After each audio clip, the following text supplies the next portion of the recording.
This is where it gets very intriguing. He does fit the picture painted of the man seen taking the two little girls from the Adelaide Oval in 1973. There's an element of the Snowtown thing in this, meaning I'm interested in the fact that Mark Marshall is claiming that bodies were put in barrels and hidden. It will be intriguing to know why his army record has that black mark in it. I'm Andrew Rule, this is Life and Crimes. Earlier this year we spoke to an Adelaide author, Michael Madigan, who's written an interesting book about some very serious cases over there.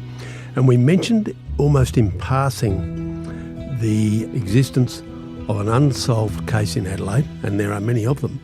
But this one was the enduring mystery of what happened to two girls, Joanne Ratcliffe, who was 11, and Kirsty Gordon, who was 4.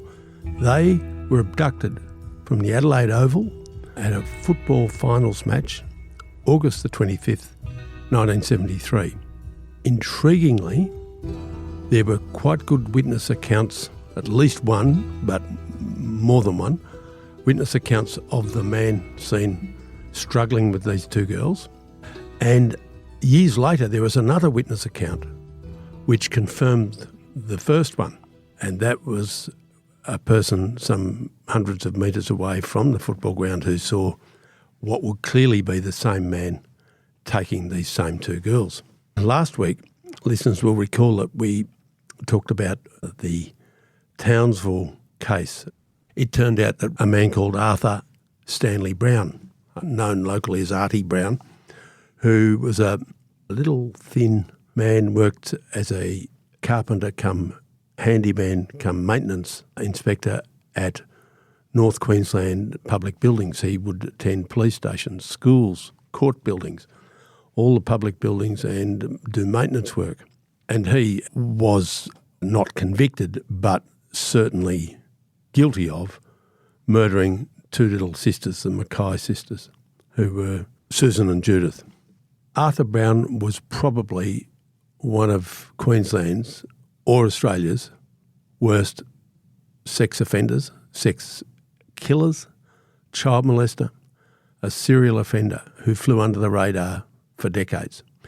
He never faced justice in the end because by the time they caught up with him, by the time an adult blew the whistle on him because of what had happened to her when she was a child, he was a very old man, and he was either losing his mind to dementia or he pretended to be losing his mind, and the net result was that he was not tried for the murder of the little Mackay girls nor any of the other offences that he committed. But he remained a huge figure of interest in cases in Queensland, unsolved cases in Queensland, sex attacks and murders, abductions, but also, and this is where it gets very intriguing, he does fit the picture painted of the man seen taking the two little girls from the Adelaide Oval in 1973. That is, the two we mentioned, Joanne Ratcliffe and Kirsty Gordon. Just a recap from last week. What happened that day was that two families, among many others, had gone to the football. It was a big game. It was a finals game between Norwood and North Adelaide, I think it was. Big game. Big ground, big deal. A lot of people went. Among them was Kirsty Gordon's grandmother, who took the little 4-year-old granddaughter with her, Kirsty, and the parents of Joanne Ratcliffe, who had their daughter Joanne with them. She was 11. Now, the two families didn't actually know each other as such, but Joanne was a friendly, kindly girl, the 11-year-old, and she played with the little girl. She might have been bored by the football. Played with her. They wandered off. It would appear they wandered off at different times, as kids used to do then, to look around and, perhaps get an ice cream or whatever, buy chips, all that sort of stuff. And the official story is that at 3/4 time, Joanne took 4-year-old Kirsty to the lavatory, to the women's toilet, which was several hundred metres away, and that is when they were abducted.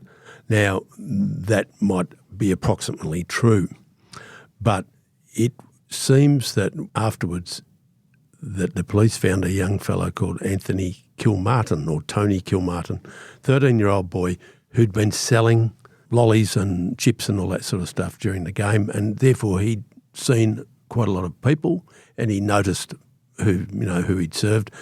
And he had served those two little girls, he'd sold them something, and he had noticed a man watching them. Now, he didn't make much of this because the man that he saw was a smallish, on the small side of average size, thin, slightly built, older man. When you're 13, anybody looks old, and this kid said he looked about 40, but that could have meant anything. Could have been 60, who knows. And this man had a broad-brimmed hat, and he had a check sports coat, and he had dark-coloured pants. So he was neatly and conservatively dressed. In 1973, somebody dressed like that was probably, someone's very respectable granddad who's dressed up a bit to go to the football. Not like these days when everybody sort of wears a wind cheater or a parka or a puffer jacket. Those days, in the 70s, people of a certain age would tend to wear sports coats, tweed jackets, all that sort of stuff, raincoats. And he was reasonably well dressed.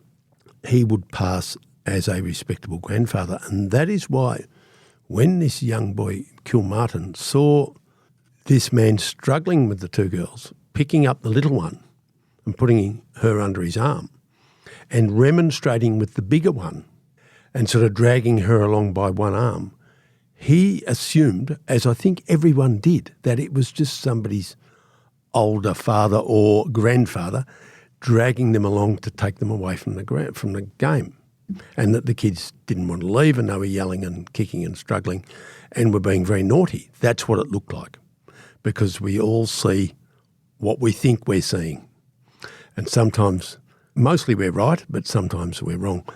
The reality that day was it was an abduction. But sadly, it seems that neither of those little girls yelled help. If Joanne, the 11-year-old, God bless her, she was yelling no, no, no and struggling, and she in fact kicked the man in the knee. She was fighting him off. But it looked to anybody who saw it like a tantrum. And probably a lot of people averted their gaze. They thought, well, that's nothing to do with me. That's just a naughty girl struggling with her granddad who's trying to take her home. The reality was he was able to remove those two children from the Oval and they were never seen again. Now, it was a massive story. The police interviewed everyone they could. Anthony Kilmartin, the lolly seller, was a very good witness, but there are other people who sort of corroborated it. And the details vary slightly, but in the end, it doesn't matter. They'd been seen earlier, perhaps looking for a cat or kittens under a car with a man who may well have been this man with the hat. All that shows us is that if that's the case, that man had been trying to ingratiate himself with the children before he abducted them, which would be par for the course. The reality is, regardless of the details or even the exact time when it happened. They were abducted, and clearly they will have been murdered, done away with. And it was added to what has become a very long list of awful crimes in South Australia. Adelaide is really the city of, missing children or murdered children. It's a spooky thing. For a pretty small place in those days, didn't have a lot of population. I think Adelaide in the 60s and 70s mightn't have been much bigger than Geelong is now. It was that sort of order. Now, the little middle-aged man with the check jacket and the wide-brimmed hat had been seen. He was described quite well by Tony Kilmartin. High cheekbones, short haircut, let's say, the hat, and so on and so forth. The size, he said he was about 172 centimetres, which will be a translation from what he actually said, which will have been, about 5'8", 5'7", 5'8", which puts him in those days pretty squarely. It's not big, but in those days when men were smaller, it was just slightly on the short side of average in that era. A lot of men that age were about that size, but he wasn't a big strapping man. He was lean and wiry. it seems. The police didn't get anywhere. They looked hard, they looked interstate, they did what they could. It was really a bit of a rerun of the horror show that followed the disappearance of the Beaumont children 7 years earlier in 1966, which had been a national case, national scandal, a dreadful, dreadful thing. And this really pointed the finger at Adelaide and what went on there. Despite the good description, they got nowhere. Now, over the years, investigators, that is official professional investigators, police, have intermittently looked very hard at it. It's always there to be solved. But it has become increasingly the territory of the amateur sleuth. And by that I mean there are newspaper reporters or media reporters who are semi-amateurs. They're doing it for professional reasons, but then they can get enthused about it and perhaps become even obsessed about it. And then we have the absolute citizen detectives, so-called, the armchair sleuths, the Miss Marples and others who sit at home and have a big think about it and come up with some possibilities, some of them preposterous, many of them preposterous, and some not so. But a lot of people have wanted to solve this case and, of course, the Beaumont children case, just as there are people all over the world who are just totally obsessed with the Mr. Cruel case in Victoria.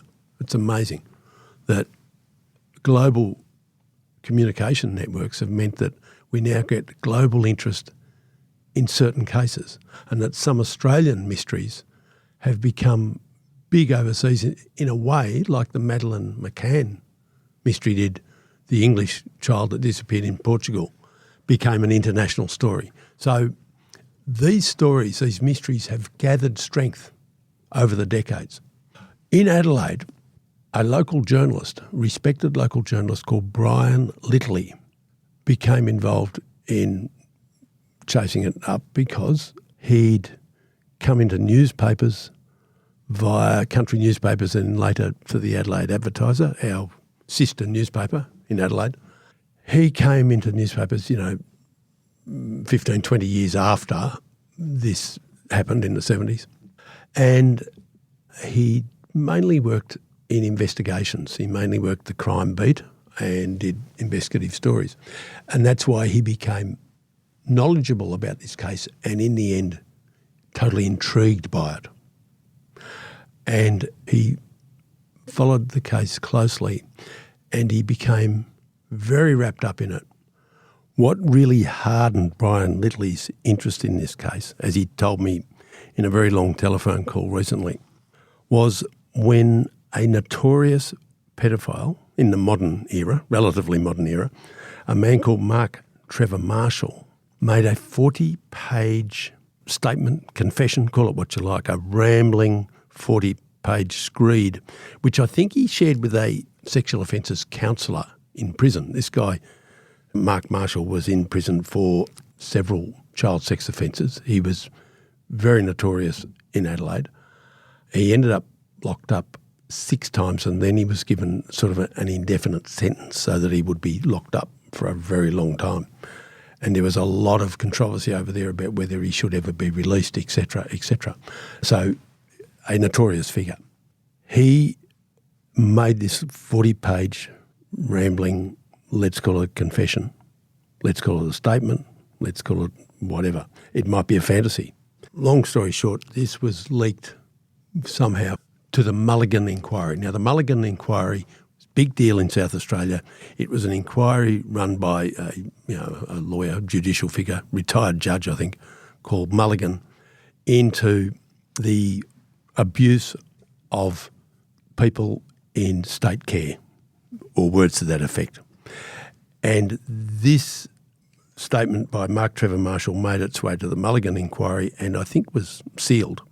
It was looked at by the police and the police concluded, probably fairly, I think, that it was a mishmash of some conceivable facts and a lot of fantasy, a lot of preposterous nonsense. made up by this guy, Mark Trevor Marshall. And Mark Trevor Marshall's 40 pages, he says that his grandfather, a man called Stanley Arthur Hart, was not only a pedophile, which was true, and we'll go into that in a minute, he was a pedophile, but that he'd been involved, alleges his grandson, in interfering with his own grandkids, with all sorts of organised pedophile activities and abductions, murders, the whole thing, a total gruesome horror show of allegations. Now, most of this was totally impossible to prove. Some of it would seem to be nonsensical. It didn't add up. Some of the dates and times and suggestions didn't add up. And yet there were some key elements of it that made it hard to totally dismiss. And Brian Littley, who by this stage had become a crusading journalist, he really had a dog in the fight. He really believed in all this. He thought, maybe correctly or maybe incorrectly, he thought that if you've got a grandfather who's a convicted pedophile, which Hart was, you've got his grandson who is a multiple convicted pedophile, notoriously so, that who would know what had happened or didn't happen? And if this young pedophile's pointing at his granddad and his granddad's circle of acquaintance, maybe there's something in it. Now, Brian Littley and his supporters and friends and all sorts of people, including Joanne Ratcliffe's younger sister, Susie Wilkinson, who I met recently. I met Susie Wilkinson after a speaking gig in Melbourne in recent weeks.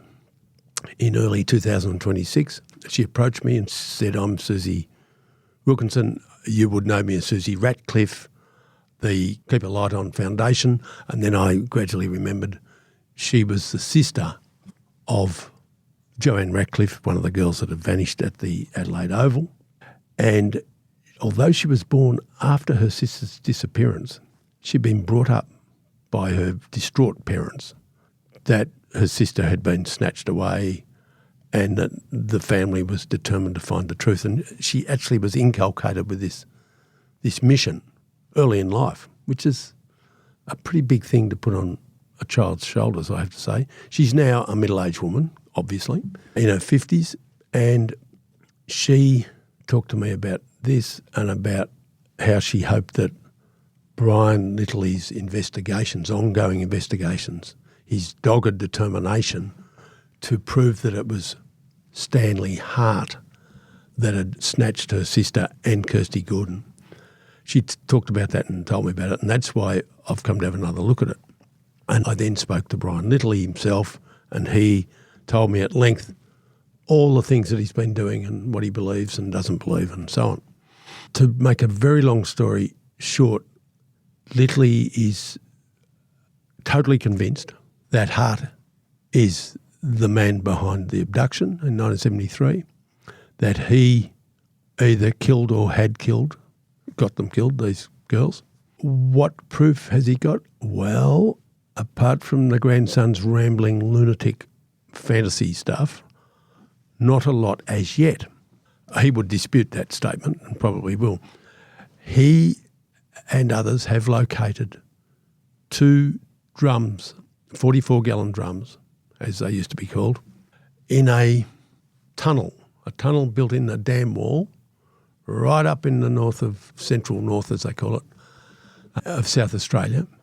And this tunnel was put into the dam wall as a sort of an escape hatch for water overflow, let's say.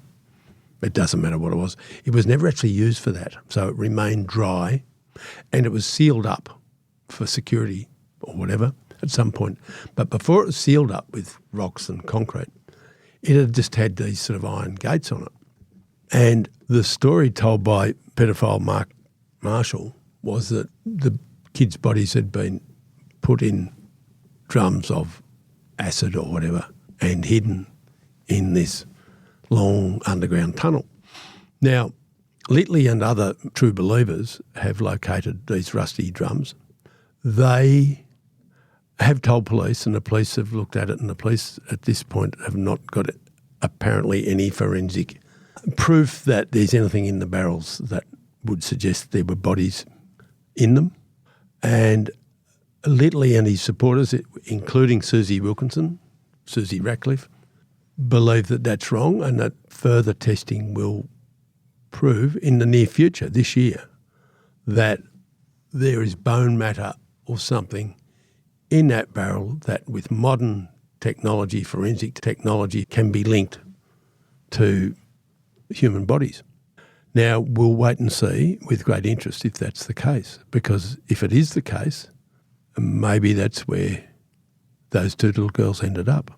There's an element of the Snowtown thing in this, meaning I'm interested in the fact that Mark Marshall is claiming that bodies were put in barrels and hidden, because that echoes the other ghastly story from South Australia, which is the Snowtown case, a couple of decades later, where people were murdered and their remains hidden in barrels in an empty bank building in the central north, same sort of district.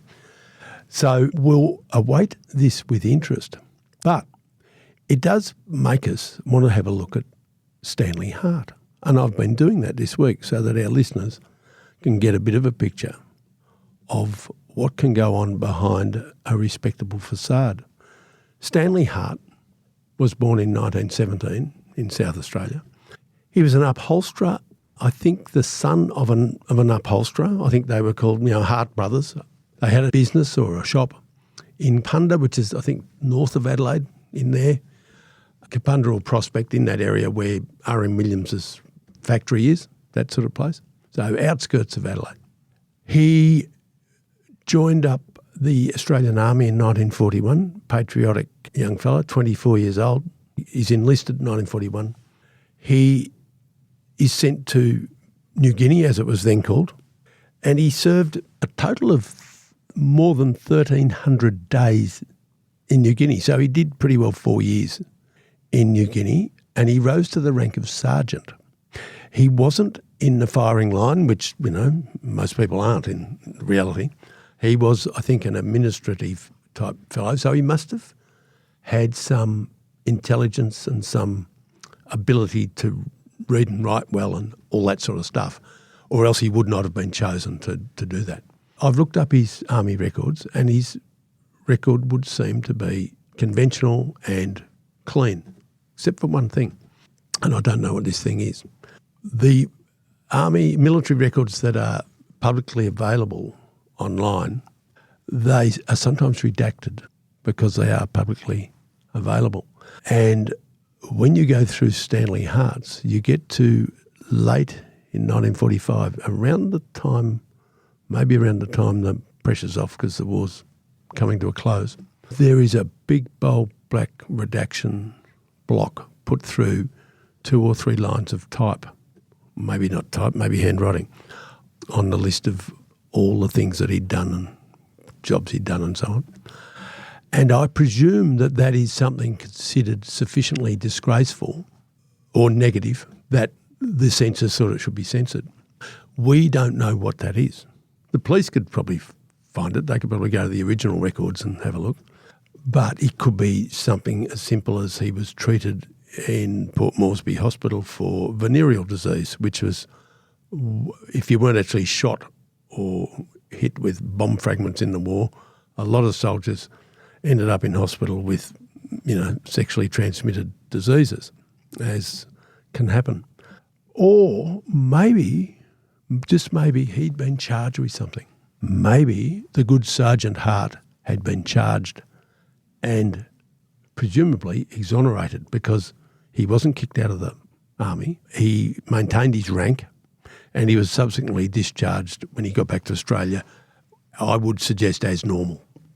He didn't appear to be dishonourably discharged or anything, but it would be intriguing to know why his army record has that black mark in it. And it seems to me a 50-50 chance that if it wasn't, a venereal disease thing, that it might have been some form of alleged offence, and that may well have been an alleged sexual offence against perhaps a local person, such as a local child, let's say. And no one would have any real reason then to think that about the good Sergeant Hart. But he goes back to Adelaide. He's already married to the unfortunate Lila, who was waiting for him in Adelaide, and he, I think, picks up his work again as an upholsterer, etc., etc. In 1966, he was charged with several counts of sexual assault. They were more colourful charges in those days. One was an act of gross indecency, and another one was carnal knowledge. And there were multiple counts with an 11-year-old girl. This 49-year-old man, war veteran, former army sergeant, blah, blah, blah, Anzac Day, poppies, you name it. He's been charged with several counts of raping or carnal knowledge of an 11-year-old schoolgirl and other acts. The coverage of it, the judge said, well, this could notionally have a life sentence, but even then they weren't handing out life sentences, really. In fact, they were fairly easy in many ways in the old days. We don't think they were, but they were. He was sentenced to 42 months in jail. Now, that's 3.5 years, which is reasonably... It's 3.5 years, it's 3.5 years. But, interestingly, and Brian Littley, the crusading journalist, thinks, intriguingly, Stan Hart was let out after just 1 year. Now, the implication, some would say, and this may not be true, the implication is that there was some sort of political or legal pressure brought to bear to get him out early. That maybe, the RSL guys and said, parole Stan, he's all right, whatever. Trumped up charge, something. But he was let out after a year. What it tells us, though, we have to, all of us agree with Brian Littley that Stan Hart was a deliberate, serious pedophile. An intelligent man who became a sergeant in the army, a father, a husband, whatever. He was a serious pedophile and he was locked up for it. I imagine that probably would have ruined his sort of business life. I note in his file that there was an application by him for funds from the Army Veterans Welfare Fund. They had a welfare fund and he applied for funds in late 1966, which is when he was charged with his offence. So that would tally with the fact that he needed money for legal representation. And guess who? He was defended by a leading QC, a bloke called Jack Elliott, who was a very well-known defence advocate. And although he was a humble upholsterer from the suburbs, he got one of the best defence counsel in Adelaide. And I would suggest that he borrowed money or got money given to him by the welfare fund in order to run his defence. He notionally lives in Adelaide with Lila, his wife, who was thunderstruck, and I think she got cancer later and died young, and it was all terrible. But he bought a block of land at Yatina. Now, Yatina is this place 220 kilometres north of Adelaide. That puts you right up, near the Goyder line. It's dry, it's harsh, it's cheap land, it's really cheap houses. Even today you can go up there with 25 grand and get yourself some half tumbled down miner's cottage. There's not much there. Yatina, I think these days has about 30 residents. He had a few acres and what they call a shack. And apparently he shot kangaroos for the dog's meat trade, let's say.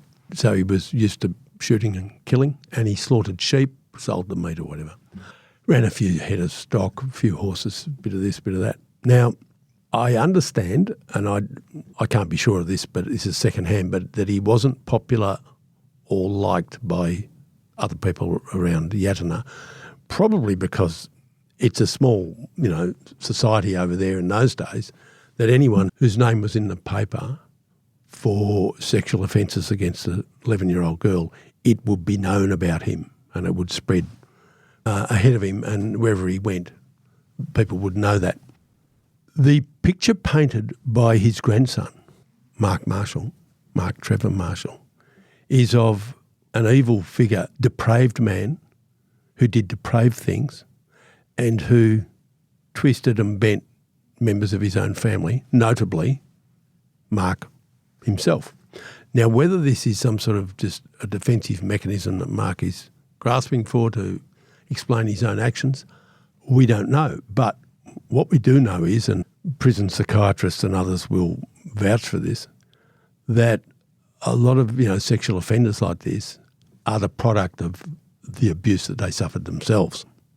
And this is sort of like a daisy chain of offending that goes down through the generations. So there is a lot about Mark Marshall's account that does hold some water. That does not mean that all of it is accurate, because some of it sounds ridiculous. He says that he, as a 4-year-old, a little tiny child, in 1973, he was born in about 69. 1973, he's 4. He says that he was present when his grandfather snatched the girls, drove in the car with the girls in the back, and they went up to Yatina, and he did this, Granddad did this and did that and did all these things, and that his grandfather forced him to kill the girls with a bottle or something. Terrible stuff, depraved, awful stuff. It's unlikely that all of that is true. But as Brian Lidley would say, well, how do we know which bits aren't and which bits are? Because someone abducted those girls, a man who looked quite a lot like Stan Hart. Stan Hart was 5'9", according to his army records. 5'9" is 175 centimetres, not 172, but they're only estimates. Fits pretty well. Stan Hart used to wear hats. He'd come back from the army with his slouch hat. He always wore hats. Men of that generation all did. Both my grandfathers always wore a hat outside. They wore sports coats if they went to football or anywhere really. They'd wear like a tweed coat. It was a generational thing.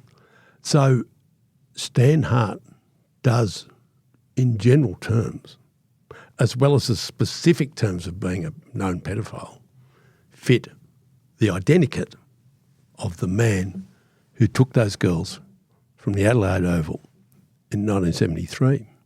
Brian Lidley, our former colleague at the Adelaide Advertiser, now an independent journalist, part-time farmer, I think maybe a podcaster, but whatever, prolific Facebook correspondent with a lot of followers, he is adamant that this is the only answer. He might be right, but there is another angle, and that is of the man we referred to in recent weeks, the Townsville monster, Arthur Stanley Brown. Here's a remarkable thing. In Adelaide, we have a man born in 1917 who was christened Stanley Arthur Hart. In Townsville, we have a Queenslander born a few years earlier, 1912 or something, called Arthur Stanley Brown. 2 known sex offenders, one of them provably a murderer, really, with the same pair of Christian names, as we used to quaintly call them, the same pair of first names, Stanley and Arthur, Arthur and Stanley. It's just a spooky thing. And I have to say, to argue the opposite case from Brian Lidley, because we can, so we will, that Arthur Brown from Townsville is still a very strong candidate for the Kirsty Gordon, Joanne Ratcliffe abduction. No, we can never prove that he ever visited Adelaide. We can't prove it. We can't prove really that anyone visited Adelaide in 1973 unless they were photographed for the local newspapers.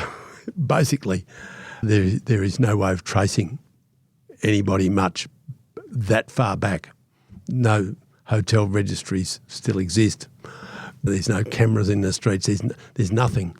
People could come and go in those days without trace, and they did, unless they were celebrities of some sort. If Ron Barassi, flew in there to play football, there'd be pictures of him in the Adelaide Advertiser with a date on it, so we'd know Ron Barassi was there, and we'd know if Polly Farmer was there, and so on. But the tens of thousands of people who watched them play, we wouldn't know. We've no way of proving it. So what we do know is this, that Artie Brown from Townsville, Arthur Stanley Brown, bad man, preyed on little girls, killed at least 2, but maybe half a dozen people, including his first wife. Thin little man. He was fit and lean and light and wiry like a whippet. Even in his 60s, he looked like somebody who was 40 and fit, and he could hold his own weight up. He could grab the edge of a kitchen table and propel himself off the ground and hold his body weight effortlessly on his own wrists, which, young people can do, but a lot of people that age can't. What we do know about him is that he was employed, as we said before, by the Queensland government to be a maintenance man on government property, schools, police stations, etc. As such, he was entitled to extra leave.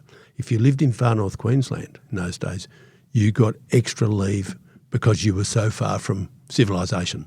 If you wanted to go to Brisbane or to Sydney or to Melbourne, they built it in that you needed an extra week to get anywhere. And it is said that Arthur Brown, every year when he got his leave, he would take his 5 or 6 weeks and he would head off interstate. And he would come back and he'd talk to people. He was a good talker, and he'd say, oh, yeah, I've just seen the Sydney Opera House and it's beautiful, and so on and so forth. And I've been to the Rocks and I've done this and I've done that. And he knew a lot about Melbourne because he had lived in Melbourne once.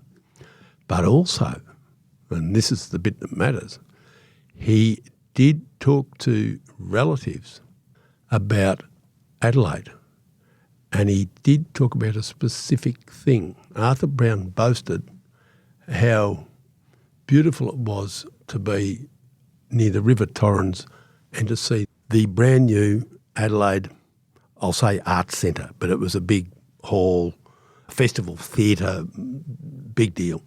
It wasn't the Sydney Opera House, but it was a very big, new, beautiful building built in Adelaide in the early 70s, and it was getting near completion in late 1973, exactly when Joanne Ratcliffe and Kirsty Gordon were abducted. It's clear, I think, that he had been to Adelaide at that time because that building wasn't there 3 years earlier. It wasn't there 2 years earlier. He was there in the very early 70s and most probably 1973, or he could not have described it. And what reason would he have to describe it to anybody otherwise? Why would he make it up? So I think it's fairly clear that Arthur Brown visited Adelaide at that time, that he was there. And here's the other thing. On the day that the girls were abducted, August 25th, 1973, a teenage girl, so our 2 witnesses are teenagers. One's the boy Kilmartin, who's selling lollies at the ground. This other girl's not at the ground. She's been at the zoo, which is nearby, with her father. And they heard the siren, the football siren go, maybe for, I don't know if it's the end of the game or three-quarter time, but they heard the siren. And she looked across and she saw a man dressed exactly as Tony Kilmartin told the police, and that is thinnish man, wiry, check coat, brown, broad-brimmed hat, dark-coloured trousers. And he saw this man carrying a little girl and dragging a bigger girl with him. And her thought when she was 14 or whatever she was, her thought was, what naughty children. They're yelling at their own grandfather. And that was something that she sort of forgot about. And it was only many years later, in the 1990s, so I'm talking 35 years later, that Sue Laurie, as this girl was called, was by this stage a middle-aged woman, mother herself. She saw the photographs of Arthur Stanley Brown, the Townsville monster, who had hit the newspapers in the late 90s when he was charged with the old murder, the 1970 murder of the Mackay sisters. And by this stage, he's a very old man, and he looked like a very old man. But they produced photographs, they were reproduced in the newspaper, photographs of Arthur Brown when he was young, back around World War II, let's say, or in the 50s.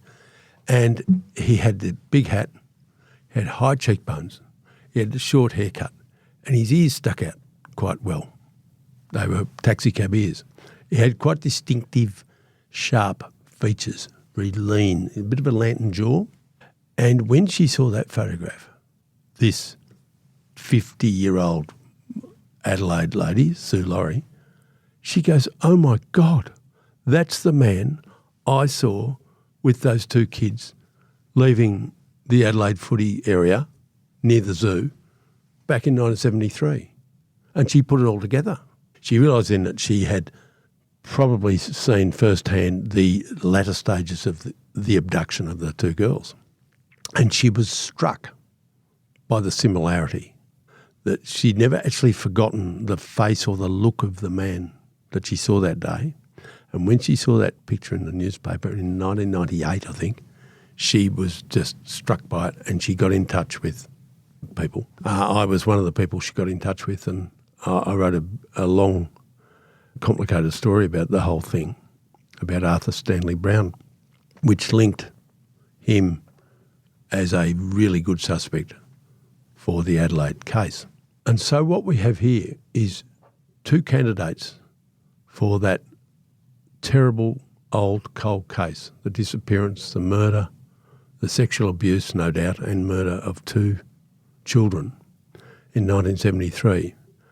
And both those men, not only they bore a passing resemblance to each other and to the descriptions given by pretty good witnesses, but they shared, oddly enough, the same two first names, Arthur and Stanley. One was Stanley Arthur and the other one, Arthur Stanley. Just one of those weird things in the history of crime in Australia. Thanks for listening. Life and Crimes is a Sunday Herald Sun production for True Crime Australia. Our producer is Jonty Burton. For my columns, features and more, go to heraldsun.com.au/Andrew Rule, one word. For advertising inquiries, go to newspodcastssold@news.com.au. That is all one word, newspodcastssold. And if you want further information about this episode, links are in the description.